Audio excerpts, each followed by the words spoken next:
One of the first questions asked of the hundreds of migrants to come to Colorado in recent months is, what do you need? Inevitably, the question has been, or the answer's been, we need a place to live, need a job. Our Steve Steger looks at how our job market and our housing market is going to handle hundreds of new arrivals.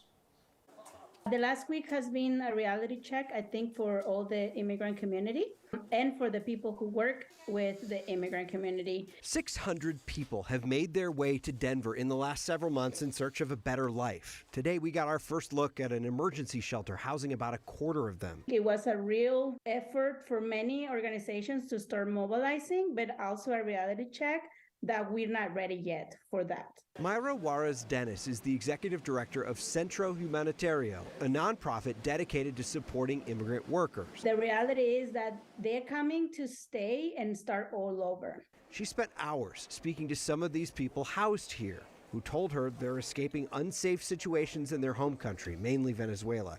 They told her they want to work and they want to be able to provide for themselves. We're going to have a plan, long-term plan, not just an emergency plan when they arrive, but a long-term plan of integration. Part of that plan will be finding jobs. Sí hay suficientes empleos, desafortunadamente no cuentan con todo lo que necesitan, todos los requisitos que piden para poderlos emplear. Marita Cruz also works with Centro Humanitario, meeting with workers. She says often immigrant workers struggle getting simple documentation like an ID.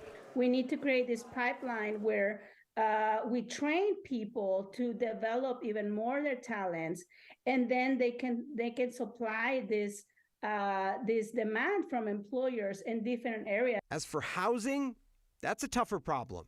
The market's tight, so she says religious institutions and nonprofits will be key in finding solutions. If we invest in this housing for now, long term, this workforce is going to become something that is going to be, it's an investment.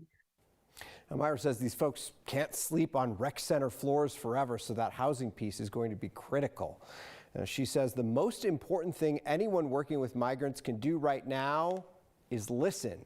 They have to be part of their own solutions or this won't work. Sure. I mean, it doesn't make sense if people say, oh, I bet you need this, this, and this, and it turns out to not actually be what people want and need. Which is a natural instinct at a time like this. You see people who need help, you think you know what they need, and so a lot of people just kind of jump into action and give what they think they need. But Mayra says one of the most important things she's done is just to listen to folks.